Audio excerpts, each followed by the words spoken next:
in the later editions of this book, it says this effort at prophecy.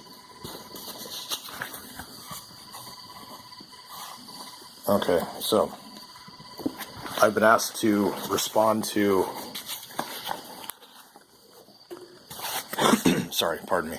I've been asked to respond to a scene purporting the alternate ending of the movie Dune, and it's hard to comment on that in any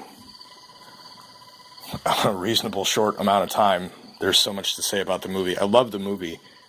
I kind of prefer the director's cut with the colored pencil drawn scenes showing the stuff they should have shown but didn't, and narrated by Frank Herbert, I believe. I kind of prefer that to the original. It's a little bit longer. It gets a little bit more into the important parts of the book because there's so much here. Oh my gosh. Orange Catholic Bible is a joke on the fact that this orange book is like a Bible, and it has appendices and apocrypha. So anyways, page 466, first edition, where the scene started was Paul saying Gurney Halleck is among them. Again, Gurney glanced around the great hall, then bent close to Paul's ear. Thufir Howard's with him, my lord. I had no chance to see him alone, but he used our old hand signs to say he's been working with the Harkonnens. Thought you were dead. Says he's to be left among them. So he doesn't call it out, and none of that happens quite like that, and obviously he doesn't use death words to kill him. He uses a knife to kill Fade Rautha, and that's 20, 30, 40 pages down the line. I'm not really going to do a reading from this beyond that. I just wanted to point out that it's a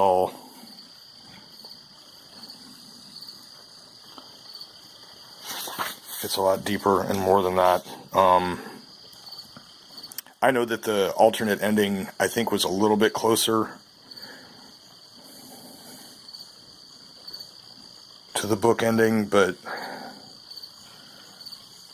I don't know. It's been a while since I've just read this and had it that familiar. I mean, I know all about the storyline and the greater thing. The universe is full of doors. I like the Mentat mantra that they invented for the movie. It's not in the books anywhere, but it's pretty cool. But the other thing is that it doesn't really apply after they stopped using the sappho juice. They stopped using the sappho juice after the first book. As far as the continuity of mentats go, they went to pure mentalism and not using a brain-enhancing drug. But even the David Lynch, who wrote the mantra for the movie, knew that because of what the mantra says. So I will repeat it for you. I don't have to look this up. It's one of those ones I've committed. I mean, I've got the Litany Against Fear. I understand that one fully. I've actually had to use that recently. And it still works. I love it. It's great. The Gunslinger's Credo, I can shoot that one pretty much right off. Know all about that one. I use that for throwing papers. But anyways, the Mentat mantra, or whatever, it is by will alone I set my mind in motion. Thoughts acquire speed, lips acquire the stain is a warning. It is by will alone I set my mind in motion. It still works, but you don't, it's, I guess the reminder of the stain and a warning is that you can't become addicted to something that helps you think better. You have to be able to do it on your own.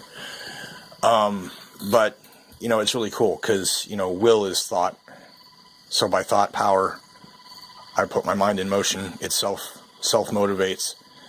And as the thoughts acquire speed. And it's not even about fast thinking, though. That's the other thing, is that if reading deeper into, further in the books, the mentat abilities have more to do with calculation, projection, probability. It's not so much faster thoughts, but, stretching subjective time and mental dimensions being more than spatial dimensions and things like that.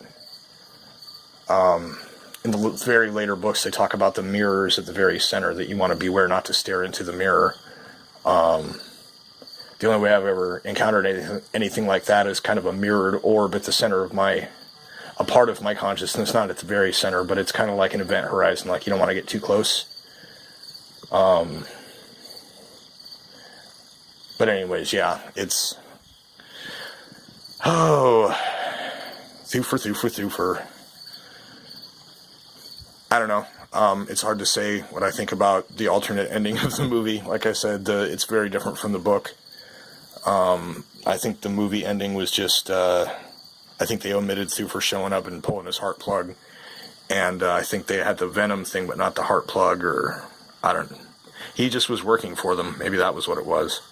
Because there was so much that they invented for that movie. I think the heart plugs wasn't even a thing in the books. I don't know. That's about all I have on it without rambling on and just saying the same thing again. But anyways, also, that's my first edition Dune. Chilton Books.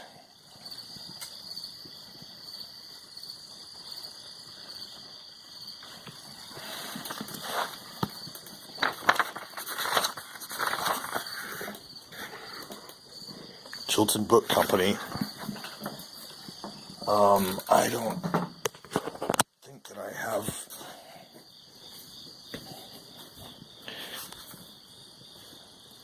No, I don't think I have any of them out here. Oh, I do. No, that's a Haynes.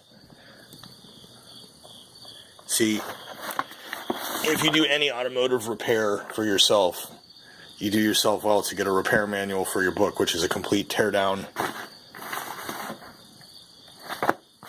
and rebuild of the vehicle. There are two companies that produce these books. This is one by Haynes. The other company is Chilton.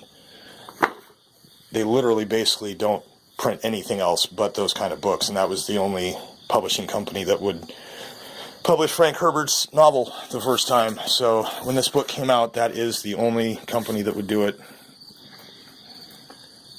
And of course now he goes through, like, I think his son goes through Tor, and he went through Putnam and Sons. But Chilton was the one that gave him the chance, that gave us Dune. So yeah, that's what I got.